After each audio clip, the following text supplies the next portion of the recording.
Our next question is, Republicans and Democrats are split on the issue of which party could do a better job handling immigration issues. What do you feel is broken with the immigration system, and how would you go about repairing it? Why are new laws enacted when the laws already on the books are not being enforced? Explain what your Dream Act is, and are you a proponent of it? Steve?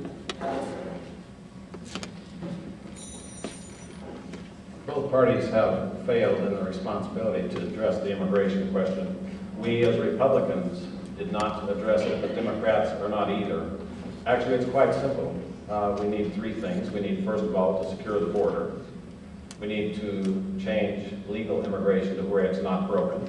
Right now, it takes anywhere from 13 to 20 years to come here legally. That creates the additional pressure. But also, we need then to cure illegal immigration. It's important to secure the border first, and I'm talking about the northern and southern borders both, because those are elements of national security. Most of the people who are coming here are looking for jobs. If they were to come here in a legal fashion, it would allow us to concentrate on those people who are coming here for the distress and to harm this country. That's who we're really after. And frankly, we do not need more laws. We just need to enforce the laws that are on the book. I'm not one that says we should pass more laws when we just refuse to do what's already there. As far as legal immigration, I think that we should expedite that, and maybe we could give people not an answer in 20 years, but maybe 5 years. Maybe that would be revolutionary to get an answer from the government in that long. I think we could actually do somewhat better. As far as the people who are here illegally, I do not think that amnesty should be the plan. The President sent, I agree with the President on many things, but I disagreed with him on this. He sent a cabinet officer to my office for an hour and a half trying to talk me into being the one Republican on the southern border. I'm the only Republican on the southern border who would come out in favor of this plan. I was not in favor of that plan that was in the Senate. I spoke openly against it and told the President's secretary that it would not be there. Secretary Gutierrez went back and he said, I guess I have to wonder why I'm in favor of the President's plan. We just need to enforce the laws that we have on the book. The Dream Act was set up in order to say that people who've been here a certain time doing school, being here for that purposes, could be illegal. I think that would be a bad plan for us. Thank you.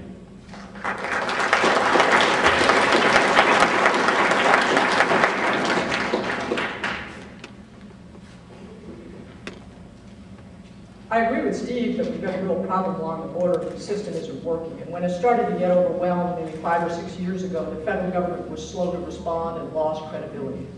First and foremost, we have to secure the border. It's not as simple as a barrier, or some of our colleagues back east will say, you know, by golly, let's build a fence. Well, we can go down and see where they cut the fence last time. It's a combination of people and technology and barriers and policies, so that if someone crosses the border illegally, they're highly likely to be sent back or caught and sent back immediately to their country of origin. But you can't do that unless you hire the people to enforce the law.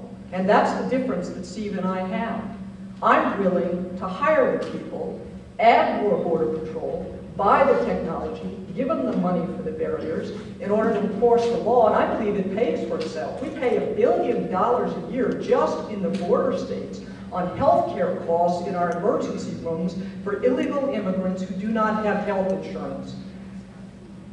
It is worth spending the money to secure the country. Steve, if you're going to talk the talk, you have to walk the walk. And that means hiring the guys to do the job. I'm opposed to amnesty. I don't think it's right for somebody to go to the head of the line when others have been waiting patiently, willing to respect our laws. I think we need tamper-proof visas and green cards so that employers can tell whether someone really is here legally, and then they can be held accountable if they knowingly hire someone who is here illegally. Finally, the reason we have a long time to get into the United States legally from some countries is because we have quotas on the number of people who can come. It's not that the paperwork takes 13 to 20 years. It's that so many people want to come to this wonderful country. The only way to get out of that backlog, Steve, is to increase the number of legal immigrants allowed to come to the country. And are you willing to do that?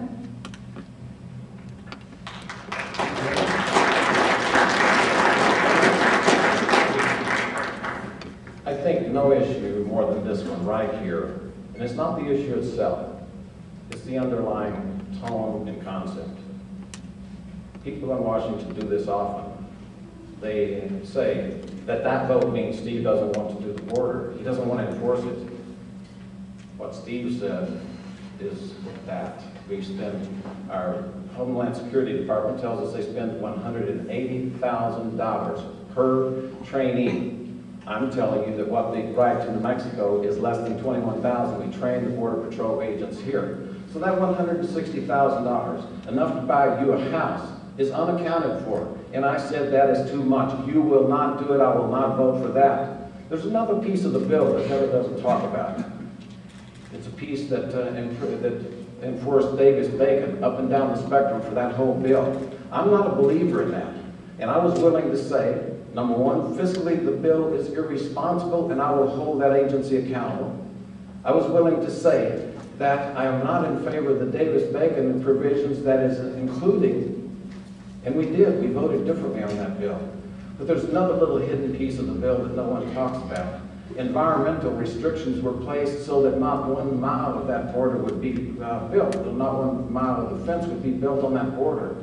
And I'm saying when we pass a bill on the one hand that says build a fence, and then we put restrictions over here not to do it, that's the soft underbelly of American politics. It does not have a place in this country. We must change the way we're doing business. We cannot let agencies say they're going to spend $180,000 when the truth is $21,000. And I do disagree with Heather Wilson on that because she's willing to sign a blank check for the agencies. And I think you sitting there to make tough stances on tough issues, and I have done it time after time after time, standing alone in the New Mexico delegation, and I stand alone proudly on conservative issues that represent New Mexico's values.